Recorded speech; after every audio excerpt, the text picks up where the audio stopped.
दोस्तों, इस वीडियो में सामान्य अध्ययन प्रैक्टिस सेट पेपर देखने वाले हैं, तो आप लोग लास्ट तक जरूर बने रहिएगा। कथा कि जब किसी उदासीन धातु के गोले को धनात्मक रूप से आवेशित कांच के छड़ के संपर्क से आवेशित किया जाए तो यह गोला क्या करेगा। तो 31 का हो जाएगा ए ऑप्शन, यानी इलेक्ट्रॉन गंवाएगा। ठीक है, तो जब किसी उदासीन धातु के गोले को धनात्मक रूप से आवेशित के संपर्क से आवेशित किया जाए तो यह गोला जो है इलेक्ट्रॉन गंवाएगा। कांच की छड़ को सिल्क से रगड़ने पर कांच से सिल्क की ओर इलेक्ट्रॉन का स्थानांतरण होगा, जिससे कांच की छड़ धनावेशित और सिल्क ऋणावेशित होगा। किसी वस्तु द्वारा इलेक्ट्रॉन त्यागने पर उस पर धनावेश तथा ग्रहण करने पर ऋणावेश आ जाता। किसी परमाणु में इलेक्ट्रॉन की संख्या कुल प्रोटॉन की संख्या के बराबर होती है, जिससे परमाणु उदासीन होता। कहता है एक यौगिक जब अपने उच्च ऑक्सीकरण अवस्था में है तो उसकी प्रकृति कैसी होती है। सी ऑप्शन, अत्यधिक ऑक्सीकारक गुण वाला। तो एक यौगिक अपने उच्च ऑक्सीकरण अवस्था में है तब यह अत्यधिक ऑक्सीकारक गुण वाला होता है। ठीक है, तो देखिए ऑक्सीडाइजिंग एजेंट एक पदार्थ होता है जिसमें अन्य पदार्थों को ऑक्सीकरण करने की क्षमता होती है, अर्थात उन्हें इलेक्ट्रॉनों को खोने का कारण बनता है। ठीक है, नेक्स्ट क्वेश्चन की यदि बात करें, कहता है कि यीस्ट खमीर में किण्वन के दौरान पाइरूवेट जो है इनमें से किस उत्पाद में परिवर्तित हो जाता है। तो ए ऑप्शन, एथेनॉल और कार्बन डाइऑक्साइड। तो यीस्ट यानी खमीर में किण्वन के दौरान जो है पाइरूवेट इथेनॉल और कार्बन डाइऑक्साइड में परिवर्तित हो जाता है। किण्वन खमीर कोशिकाओं और बैक्टीरियाओं में होता है। ठीक है, अब देखिए ग्लूकोज जो है यीस्ट जाइमेज की उपस्थिति में ये 2C2H5OH प्लस 2CO2 बनाता है। ग्लूकोज से इथाइल अल्कोहल में परिवर्तित होने की प्रक्रिया अवायवीय श्वसन का उदाहरण है। नेक्स्ट है कि वायुमंडलीय अपवर्तन के कारण क्षितिज के निकट दिखे जाने पर किसी तारे की आभासी स्थिति उसकी वास्तविक स्थिति से किस प्रकार और यह आभासी स्थिति की प्रकृति कैसी होगी, जिसके परिणाम स्वरूप तारे टिमटिमाते हैं। 34 का सी, ऊंची बदलती रहती है। तो वायुमंडलीय अपवर्तन के कारण क्षितिज के निकट देखे जाने पर किसी तारे की आभासी स्थिति उसकी वास्तविक स्थिति से थोड़ी ऊंची होती है और यह आभासी स्थिति बदलती रहती है, जिसके परिणाम स्वरूप तारे टिमटिमाते हैं। प्रकाश की किरणों के एक माध्यम से दूसरे माध्यम में जाने पर अभिलंब से दूर भागना या निकट आना अपवर्तन कहलाता। अपवर्तन का मुख्य कारण जो है विभिन्न माध्यमों में प्रकाश के वेग का जो है अधिक या कम होना। ठीक है, अपवर्तन के कारण झील का कम गहरा दिखना, जल में परी मछली का ऊपर उठा दिखना, फिर है जल में तिरछी रखी जो है छड़ी का मुड़ा दिखना। ठीक है, आकाश पिंडों का बड़ा दिखना, लेंस से प्रकाश का अपवर्तन। जीवाश्म ईंधन कोयला और पेट्रोलियम किस प्रकार के संसाधन हैं। तो समाप्य और गैर नवीकरणीय। तो जीवाश्म ईंधन कोयला और पेट्रोलियम समाप्य और गैर नवीकरणीय ऊर्जा के साधन हैं। यह ऊर्जा का संसाधन सीमित है तथा भविष्य में यह अंततः समाप्त हो जाएगा। गैर नवीकरणीय ऊर्जा के निम्न लाभ है, जैसे अपेक्षाकृत आसान या सरल ईंधन है, इसमें ऊर्जा मांग को पूरा करने की क्षमता पाई जाती है, यह अत्यधिक सामर्थ्य युक्त जो ईंधन है। नेक्स्ट है कि फ्लेमिंग के बाम हाथ के नियम में अंगूठा, तर्जनी और मध्यमा जो है किसे निरूपित करते हैं। 36 का सी। तो देखिए फ्लेमिंग के बाएं जो है हाथ के नियम में अंगूठा, तर्जनी, मध्यमा क्रमशः लगने वाले बल, ठीक है, चुंबकीय क्षेत्र और धारा की दिशा। यानी अंगूठा जो है ये लगने वाले बल को, ठीक है, तर्जनी जो है ये चुंबकीय क्षेत्र और मध्यमा जो है धारा की दिशा। ठीक है, तो फ्लेमिंग के बाएं हाथ के नियम के अनुसार उपयोग एक समान चुंबकीय क्षेत्र में रखे जाने वाले चालक की गति की दिशा का पता लगाने के लिए किया जाता है। ठीक है, नेक्स्ट कहता है कि कौन सा जो है भाग एक सुनिश्चित करता है कि श्वसन के दौरान वायु मार्ग बंद न हो सके। सी ऑप्शन उपास्थि वलय। उपास्थि वलय यह सुनिश्चित करता है कि श्वसन के दौरान वायु मार्ग बंद न हो सके। उपास्थि वलय एक लचीला संयोजी ऊतक है और श्वास नली को सहारा देता है और सांस लेने के दौरान इसे हिलने और मुड़ने की अनुमति देता है। ठीक है, नेक्स्ट देखिए, श्वास नली के कार्य है कि वायु का संचालन, यह नाक से फेफड़ों तक हवा का संचालन करता है। सुरक्षा वाह्य पदार्थ है और थर्मो रेगुलेशन, यह हवा को शरीर के तापमान पर लाता है ताकि जो है म्यूकोमा प्रभावित न हो। कहता 30 सेंटीमीटर फोकस दूरी वाला एक अवतल जो है इससे 60 सेंटीमीटर अवतल लेंस इससे 60 सेंटीमीटर दूरी पर रखी वस्तु का प्रतिबिंब निर्मित करता है। निर्मित प्रतिबिंब की स्थिति और प्रकृति, तो चूंकि देखिए यहाँ पे f बराबर है -30 सेंटीमीटर, u बराबर है -60 सेंटीमीटर, लेंस तो 1/f बराबर 1/v माइनस 1/u, तो यहाँ से आप v निकाल दीजिएगा। ठीक है, ये कितना निकल जाएगा -20 सेंटीमीटर। तो निर्मित प्रतिबिंब जो है 20 सेंटीमीटर की दूरी पर, ठीक है, लेंस के आगे आभासी और सीधा बनेगा, यानी बी ऑप्शन। कहता है कि 30 अप्रैल 2024 को नौसेना प्रमुख एडमिरल आर हरिकुमार के सेवानिवृत्त होने के बाद उनके स्थान पर भारत का अगला 26वां नौसेना प्रमुख किसे नियुक्त किया गया है? ये एडमिरल दिनेश कुमार त्रिपाठी। ठीक है, तो भारत के वर्तमान chief of defence staff general Anil Chauhan. हाल ही में किस देश के जो है माउंट रुआंग में ज्वालामुखी विस्फोट के कारण हजारों लोगों को विस्थापित होना पड़ा है? तो बी ऑप्शन इंडोनेशिया। तो हाल ही में इंडोनेशिया के माउंट रुआंग में ज्वालामुखी विस्फोट के कारण हजारों लोगों को विस्थापित होना पड़ा है। माउंट एटना इटली देश के द्वीप पर अवस्थित है। माउंट पोपा म्यांमार का ज्वालामुखी पर्वत है। कहता है कि किस सिख गुरु के, देखिए, किस सिख गुरु के 4 पुत्रों की शहादत की याद में हर साल 26 दिसंबर को वीर बाल दिवस मनाया जाता है? तो ए ऑप्शन गुरु गोविंद सिंह। गुरु गोविंद सिंह के 4 पुत्रों की शहादत की याद में हर साल 26 दिसंबर को वीर बाल दिवस मनाया जाता है। 26 दिसंबर को गुरु गोविंद के पुत्रों साहिबजादे बाबा जोरावर सिंह और बाबा फतेह सिंह जी की शहादत की जो स्मृति के रूप में वीर बाल दिवस मनाया जाता है। सिख के 10वें गुरु एवं अंतिम गुरु गोविंद सिंह का जन्म 22 दिसंबर 1666 को पटना बिहार में हुआ। कहता है कि भारत का जीपीटी कार्यक्रम किस के सहयोग से लॉन्च किया जा रहा है? तो ए ऑप्शन रिलायंस जियो और आईआईटी मुंबई। भारत जीपीटी कार्यक्रम को रिलायंस जियो और आईआईटी मुंबई के सहयोग से लॉन्च किया जा रहा है। हाल ही में देश का पहला एआई मॉडल हनुमान को रिलायंस जियो द्वारा लॉन्च किया गया। फेम इंडिया योजना के संचालन के लिए कौन सा भारतीय मंत्रालय जिम्मेदार है? E option. तो फेम इंडिया योजना के संचालन के लिए भारी उद्योग मंत्रालय जिम्मेदार है। फेम इंडिया का तात्पर्य फेम इंडिया यानी faster adoption and manufacturing of electric vehicles in India. 2015 में शुरू की गई योजना का उद्देश्य जो है इलेक्ट्रिक और हाइब्रिड वाहनों को अपनाने के लिए प्रोत्साहित करना है। नेक्स्ट कहता है कि भारत की पहली हिमालयन जो एन सफारी हाल ही में किस राज्य में शुरू किया गया? तो बी ऑप्शन उत्तराखंड। तो देखिए, भारत की पहली हिमालय एयर सफारी हाल ही में उत्तराखंड राज्य में शुरू किया गया। उत्तराखंड में हिमालयन एयर सफारी जो है जायरोप्टर द्वारा हरिद्वार के बैरागी कैंप में जो है शुरू किया गया है। उत्तर प्रदेश में पहली अंतर जिला हेलीकॉप्टर सेवा, ठीक है, सेवा आगरा और मथुरा के बीच शुरू किया गया। उद्घाटन 45 नंबर। कहता हाल ही में सुपेस पोर्टल किसके द्वारा लॉन्च किया गया है? 45 का ए सर्वोच्च न्यायालय।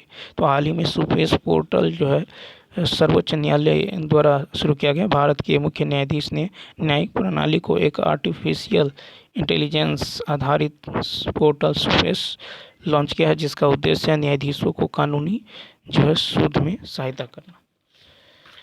नेक्स्ट क्वेश्चन है कि निर्वाचन आयोग ने उम्मीदवारों को चुनाव संबंध हेतु इनकोर ऐप लॉन्च किया है और दक्ष ऐप भारतीय रिजर्व बैंक द्वारा लॉन्च किया। कहता है वर्ष 2024 में धरती का सबसे उच्चतम तापमान 82.2 डिग्री सेल्सियस कहाँ दर्ज हुआ है? तो बी ऑप्शन ईरान में। ठीक है, ईरान, दक्षिणी ईरान के एक गांव में धरती का अब तक का सबसे ज़्यादा तापमान 82.2 डिग्री सेल्सियस दर्ज किया गया है। इसका ठीक है, कहते कौन सा कांग्रेसी नेता भारतीय राष्ट्रीय कांग्रेस के किसी भी अधिवेशन का सभापति नहीं था? तो यह है बाल गंगाधर तिलक। बाल गंगाधर तिलक ने कांग्रेस के किसी भी अधिवेशन की अध्यक्षता नहीं की। बाल गंगाधर तिलक को लोकमान्य तिलक के नाम से भी जाना जाता है। वे भारतीय स्वतंत्रता आंदोलन के चरमपंथी गुट के नेता थे। उन्हें भारतीय अशांति का जनक वैलेंटाइन सिरोल ने इंडिया अनरेस्ट में कहा। वैलेंटाइन सिरोल ने बाल गंगाधर तिलक को भारतीय अशांति का जनक कहा था। इनका जन्म 1856 में आधुनिक महाराष्ट्र के रत्नागिरी जिले में हुआ था। द आर्कटिक होम इन दी वेदास और गीता रहस्य नामक पुस्तक बाल गंगाधर तिलक ने लिखा है। इनिबेसेंट, जोसेफ वेरेस्टा और मोहम्मद अली जिन्ना के साथ तिलक ने 1916 में ऑल इंडिया होम रूल की स्थापना की। इसी वर्ष बाल गंगाधर तिलक के प्रयास से जिन्ना के साथ लखनऊ समझौता किया, जिसने राष्ट्रवादी संघर्ष में हिंदू एकता प्रदान की। बाल गंगाधर तिलक ने कहा था कि स्वराज मेरा जन्मसिद्ध अधिकार है और मैं इसे लेकर रहूंगा। बाल गंगाधर तिलक ने मराठी पत्र केसरी और अंग्रेजी पत्र मराठा का जय प्रकाशन किया था। इन्होंने शिवाजी महोत्सव 1895 और गणपति महोत्सव 1893 भी शुरू किया था। 1 अगस्त 1920 को असहयोग आंदोलन की शुरुआत के दिन ही बाल गंगाधर तिलक का निधन हो गया। असहयोग आंदोलन के दौरान 1 अगस्त 1921 को बाल गंगाधर तिलक की यह प्रथम पुण्यतिथि पर गांधी जी ने तिलक स्वराज फंड की स्थापना की। भारतीय राष्ट्रीय कांग्रेस की स्थापना 1885 में एवं द्वारा की गई है। कांग्रेस के प्रथम अधिवेशन की अध्यक्षता WC बनर्जी ने किया। 1924 में महात्मा गांधी ने भारतीय राष्ट्रीय कांग्रेस के बेलगांव सत्र की अध्यक्षता की। बेलगांव अधिवेशन महात्मा गांधी की अध्यक्षता वाला एकमात्र अधिवेशन था। 1905 में बनारस अधिवेशन गोपाल कृष्ण गोखले को कांग्रेस का अध्यक्ष चुना गया। अतः भारत शासन वाले शासकों का कालानुक्रम, तो यहाँ पे हो जाएगा बी ऑप्शन, यानी हो जाएगा इल्तुतमिश, उसके बाद होगा अलाउद्दीन खिलजी, उसके बाद हो जाएगा आपको शेरशाह सूरी, अकबर। ठीक है, तो इल्तुतमिश, अलाउद्दीन खिलजी, शेरशाह सूरी और अकबर। इल्तुतमिश का शासनकाल 1210 से 1236 ईस्वी तक रहा। इन्हें गुलाम का गुलाम भी कहा जाता। अलाउद्दीन खिलजी का शासन 1296 से 1316 ईस्वी तक था। इन्हें सिकंदर सानी की उपाधि। शेरशाह सूरी का शासनकाल 1540 से 1545 तक था। अकबर का शासनकाल 1556 से 1605। गुजरात विजय 1572 से 73 के बाद अकबर ने पहली बार जो है खंभात में समुद्र को देखा और पुर्तगालियों से भी पहली मुलाकात की। शेरशाह सूरी जो सुल्तान ने पहले हजरते आला की उपाधि अपनाई और बाद में सुल्तान की। कहता है कि भारतीय राष्ट्रीय आंदोलन के दौरान प्रसिद्ध उपन्यास आनंद मठ किसने लिखा है? 49 का सी, बंकिम चंद्र चट्टोपाध्याय। भारतीय राष्ट्रीय आंदोलन के दौरान जो प्रसिद्ध उपन्यास जो आनंद मठ बंकिम चंद्र चट्टोपाध्याय ने लिखा है। आनंद मठ जो बांग्ला भाषा का एक उपन्यास है जिसकी रचना बंकिम चंद्र चट्टोपाध्याय ने 1882 में की थी। भारत राष्ट्रीय गीत वंदे मातरम उन्हीं उपन्यास से लिया गया। आनंद मठ राजनीतिक उपन्यास है। इस उपन्यास में उत्तर बंगाल में सन्यासी विद्रोह का वर्णन है। कथा अकबर द्वारा निर्मित पंचमहल स्थित है। सी ऑप्शन फतेहपुर सीकरी में। ठीक है, तो फतेहपुर सीकरी की इबादत खाना पूजा हॉल में अकबर विभिन्न धर्मों के विद्वानों के साथ रहते थे। ठीक है, तो देखिए दिल्ली जो है निर्माण जो है दीन पनाह नगर निर्माण करता है हुमायूं। ठीक है, फिर बादशाही मस्जिद लाहौर में औरंगजेब, हुमायूं का मकबरा दिल्ली, हमीदा बानो बेगम, आगरा का किला आगरा अकबर। ठीक है, जामा मस्जिद फतेहपुर सीकरी में है, निर्माण करता अकबर है। बुलंद दरवाज़ा फतेहपुर सीकरी में अकबर। जहांगीर का मकबरा जो है शाहदारा लाहौर, नूरजहां शीश महल आगरा, शाहजहां मोती मस्जिद आगरा, शाहजहां मोती मस्जिद दिल्ली, औरंगजेब और जामा मस्जिद दिल्ली, शाहजहां। नेक्स्ट, कहता भगत सिंह और बटुकेश्वर दत्त ने दिल्ली केंद्रीय विधानसभा में सभा में स्मोक बम फेंके, वे किसका विरोध कर रहे थे? तो C option, trade dispute bill एवं पब्लिक सेफ्टी बिल। तो भगत सिंह और बटुकेश्वर दत्त द्वारा 8 अप्रैल 1929 को केंद्रीय विधानमंडल में जो है बम फेंका गया। बम फेंकने का उद्देश्य बाहरी अंग्रेजी सरकार तक अपनी आवाज़ पहुंचाना था। ट्रेड डिस्प्यूट बिल तथा पब्लिक सेफ्टी बिल का उद्देश्य जनता, विशेषतः मजदूरों के जो मौलिक अधिकारों पर प्रतिबंध लगाना था। भगत सिंह और Batukeshwar Dutt Hindustan socialist republican association के सदस्य थे। साइमन कमीशन 8 नवंबर 1927 में गठित हुआ। 3 फरवरी 1928 को साइमन कमीशन भारत आया। इस कमीशन के सभी 7 सदस्य अंग्रेज थे, इसलिए इसका विरोध किया गया। कहता है कि भारतीय इतिहास में सन 1756 में गठित हुई काल कोठरी की घटना कहाँ हुई थी? तो ये कलकत्ता में। तो भारतीय इतिहास में 20 जून 1756 ईस्वी में घटित हुई काल कोठरी की घटना कलकत्ता में। बंगाल के तत्कालीन नवाब सिरा उद्दौला ने फोर्ट विलियम और कलकत्ता पर कब्जा कर लिया। इसमें ब्रिटिश ईस्ट इंडिया कंपनी की मुख्य शक्ति निहित थी, ठीक है। और इसके पश्चात ही काल कोठरी की त्रासदी हुई। जेड हालवेल के अनुसार नवाब सिराजुद्दौला ने 20 जून की रात में 146 अंग्रेजों को एक कोठरी में बंद कर दिया। अगले दिन 23 व्यक्ति जिंदा बचे। इस घटना को ब्लैक होल ट्रेजेडी का नाम दिया। साइमन कमीशन में कितने सदस्य भारतीय थे? तो यहाँ पे 0। तो साइमन कमीशन में एक भी सदस्य भारतीय नहीं थे। ब्रिटिश सरकार ने भारत शासन अधिनियम 1919 के एक्ट के कामकाज की जांच करने के लिए कमीशन आयोग की नियुक्ति की। इस कमीशन के अध्यक्ष सर जॉन साइमन थे, इसलिए इस कमीशन को सर जॉन साइमन के नाम से जाना जाता है। इस कमीशन के द्वारा 7 सदस्य अंग्रेज थे, इसमें कोई भारतीय सदस्य नहीं थे। इसी कारण इस कमीशन का विरोध हुआ। 3 फरवरी 1928 को साइमन कमीशन बम्बई पहुंचा, ठीक है। कांग्रेस, लीग, हिंदू महासभा और लिबरल फेडरेशन सभी ने एक स्वर में कमीशन का विरोध किया। जगह जगह साइमन गो बैक के नारे लगे। इसमें विरोध में लाला लाजपत राय पुलिस की बर्बरता का शिकार हुए और उनकी मृत्यु हो गई। साइमन कमीशन ने 27 मई 1930 को अपनी रिपोर्ट प्रकाशित की। कहता है कि उस व्यक्ति का नाम बताइए जिसने 1917 में महात्मा गांधी को चंपारण लाने में अहम भूमिका निभाई था। राजकुमार शुक्ल ने 1917 में महात्मा गांधी को चंपारण लाने में अहम भूमिका निभाई। बिहार के एक किसान नेता राजकुमार शुक्ल ने आग्रह पर गांधी जी 10 अप्रैल 1917 को चंपारण पहुंचे। वहां के किसान अंग्रेजों द्वारा जबरन नील उत्पादन कराने हेतु शुरू किए गए तिनकठिया प्रथा से त्रस्त थे। गांधी जी ने नीलहे के अत्याचार की जांच के लिए और उनका अंत करने के लिए सरकार को विवश कर दिया। राजकुमार शुक्ल ने गांधी जी की मुलाकात 1916 में कांग्रेस के लखनऊ अधिवेशन में हुआ। 1917 के चंपारण आंदोलन के बाद ही महात्मा की उपाधि से विभूषित किया गया। इसी आंदोलन के पश्चात देश को राजेंद्र प्रसाद आचार्य कृपलानी, मजहरुल हक, बज्रकिशोर प्रसाद जैसे महान विभूतियाँ मिली हैं। चंपारण सत्याग्रह प्रथम वास्तविक किसान सत्याग्रह 3/20 भाग पर नील की खेती के विरुद्ध सत्याग्रह, जिसे तिनकठिया पद्धति भी कहते हैं। बटक मियाँ जो है गांधी जी को जहर युक्त दूध पीने की सूचना देकर जान की रक्षा की। कहता है कौन सा सम्मिलित नहीं है? A option. तो एंथ्रासाइट जो है कोयला सबसे उत्तम प्रकार का कोयला है। इसमें कार्बन की मात्रा 80 से 95% होता है। कोयला को कार्बन, आर्द्रता, वाष्पशील, ठीक है, पदार्थ तथा राख की मात्रा के आधार पर 4 वर्गों में एंथ्रासाइट, बिटुमिनस, लिग्नाइट और पीट में बांटा गया है।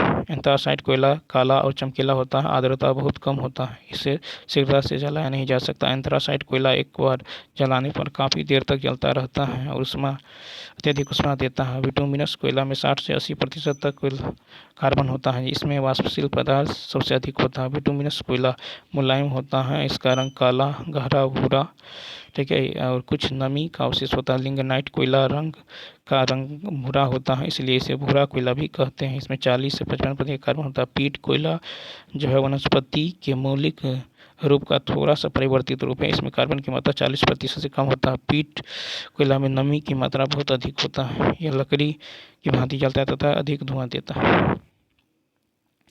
कहता भारत में उष्णकटिबंधीय पर्णपाती वन, तो ए ऑप्शन। तो भारत में उष्णकटिबंधीय पर्णपाती वनों से 70 से 200 सेंटीमीटर के बीच वर्षा होता है। सागौन, साल, शीशम, तेंदू, पलास जो है अमलतास, बेल, खैर आदि वृक्ष हुए वनों में जो है सामान्य तौर पर पाए जाते हैं। शुष्क जो है कंटीली वनस्पति 70 से 100 सेंटीमीटर से कम होती हैं तथा निम्न किस्म की घास जो है पाई जाती है। सावाना वनस्पति 60 सेंटीमीटर से कम वर्षा वाले क्षेत्र में वनस्पति होती है। मरुस्थलीय वनस्पति में वार्षिक वर्षा 50 सेंटीमीटर से कम होता है। कहता है खाली स्थान नदी मालवा के पठार से होकर बहती है। C option Betwa. बेतवा नदी मालवा के पठार से होकर बहती है। यह यमुना की एक सहायक नदी है। बेतवा नदी को मध्य प्रदेश की गंगा कहते माता टीला बांध जो है बेतवा नदी पर उत्तर प्रदेश में ललितपुर जिले में है। गोदावरी नदी महाराष्ट्र के जो नासिक जिले में त्र्यंबकेश्वर से निकलती है और दक्षिण मध्य भारत को पार कर दक्षिण पूर्व की ओर बहती हुई बंगाल की खाड़ी में अपना जल विसर्जित करती है। गोदावरी नदी प्रायद्वीपीय भारत की सबसे लंबी 1465 वो भारत की दूसरी सबसे लंबी है। नर्मदा नदी छत्तीसगढ़ में स्थित मैकाल पर्वत के समीप अमरकंटक पठार से निकलती है। कृष्णा नदी महाराष्ट्र के पश्चिमी घाट के महाबलेश्वर के निकट जो है निकलकर बंगाल की खाड़ी में गिरती है। कहता जहाँ हवा के प्रवाह की दिशा अत्यधिक स्थिर हो उन क्षेत्रों में निर्मित अर्धचंद्राकार बालू के टीले को क्या कहते हैं? तो ए ऑप्शन बरखान कहते हैं। ठीक है, बरखान तुर्की में अत्यधिक संख्या में पाए जाते हैं। पवन द्वारा रेत एवं बालू के निक्षेप से निर्मित टीलों को जो है बालू का स्तूप कहा जाता है। कहता कि भूगोल शब्द किसके द्वारा गढ़ा गया है? तो ए ऑप्शन इरेटोस्थनीज। ठीक है, भूगोल शब्द सर्वप्रथम इरेटोस्थनीज 276 से 194 ईसा पूर्व में। ठीक है, जियोग्राफी जियो प्लस ग्राफी, जियो का अर्थ है पृथ्वी और ग्राफी का अर्थ है वर्णन। इरेटोस्थनीज ने सर्वप्रथम पृथ्वी की माप भूगोल का विस्तार से अध्ययन किया। प्रसिद्ध ग्रीक विद्वानी स्ट्रेबो ने प्रथम बार भूगोल को परिभाषित किया। भूपर्पटी खनिजों के रूप में केवल खालिस्तान कार्बन होता है। सी ऑप्शन 0.02% कार्बन होता है। पृथ्वी के ऊपरी भाग को भूपर्पटी कहते हैं। भूपर्पटी का विस्तार 35 किलोमीटर तक पृथ्वी का अंदर तक होता है। भूपर्पटी का वजन के अनुसार सर्वाधिक मात्रा ऑक्सीजन 46.60 और सिलिकॉन 27.72% होता है। वायुमंडल में CO2 की मात्रा 0.03%, ऑक्सीजन 46.6%, सिलिकॉन 27.7%, एल्युमिनियम 8.1%, लौह 5%, मैग्नीशियम 4%, कैल्शियम 2%, पोटेशियम 2%, सोडियम और अन्य 2%। नेक्स्ट कहता है कि भारत किस देश के साथ कंपनी अपनी 496.70 किलोमीटर जो है या 2545.57 की सीमा साझा करता है? 61 का होगा सी। तो बांग्लादेश के साथ। बांग्लादेश भारत सीमा दुनिया की 5वीं सबसे लंबी जो है भूमि सीमा है। 5 भारतीय राज्य जो बांग्लादेश के साथ सीमा साझा करते हैं असम, त्रिपुरा, मिजोरम, मेघालय और पश्चिम बंगाल। ठीक है, तो भारत की जो है स्थलीय सीमा 1510 यानी 15,106.7 किलोमीटर और जलीय सीमा 75 से 16.6 किलोमीटर। बांग्लादेश बिम्स्टेक और जो है दक्षेस का सदस्य है। ठीक है, उसके बाद देखिए भारत और पाकिस्तान के बीच रेड क्लिफ रेखा है। नेपाल की सीमा पश्चिम, दक्षिण और पूर्व में भारत के 3 ओर से घिरी हुई है। उत्तर में तिब्बत चीन को स्पर्श करती है। इसकी सीमा भारत के उत्तराखंड, उत्तर प्रदेश, बिहार, सिक्किम और पश्चिम बंगाल से लगी हुई है। भारत और चीन के बीच की सीमा मैकमोहन। कहता कि हाल ही में बिहार में किस स्थान पर उत्तर भारत का पहला बर्ड रिंगिंग स्टेशन खोला गया है? तो बी ऑप्शन भागलपुर। तो देखिए, तो उत्तर भारत का पहला बर्ड रिंगिंग स्टेशन भागलपुर में खोला गया। बिहार का पहला एवं भारत का चौथा बर्ड रिंगिंग स्टेशन है। ठीक है, ये इसका उद्देश्य प्रवासी पक्षियों में अवलोकन, निगरानी एवं इन पर अनुसंधान करना है। इसके अलावा तमिलनाडु के पॉइंट क्लिमेयर, राजस्थान के भरतपुर व ओडिशा के चिल्का झील में रिंगिंग सेंटर है। सेंटर के शुभारंभ के पहले दिन सुंदरवन में पुनर्निवास के लिए लाए गए 4 गिद्धों को अपना जो है पहनाया गया है। नेक्स्ट देखिए, इसका राइट आंसर हो जाएगा बी ऑप्शन।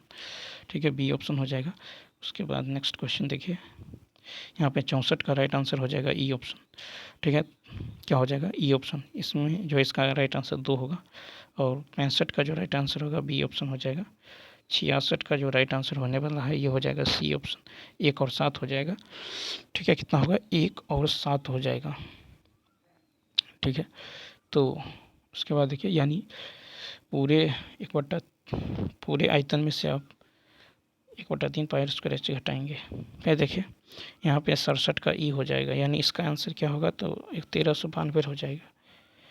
ठीक है। और 68 का क्या होगा, 68 का हो जाएगा बी ऑप्शन, 68, 68, 69 का देखिए, तो 69 का क्या होने वाला है, 69 का सी हो जाएगा 10 पैसा, और 70 का हो जाएगा आपको सी ऑप्शन, यानी कितना, तो 3, 70 का हो जाएगा आपको 3 हो जाएगा।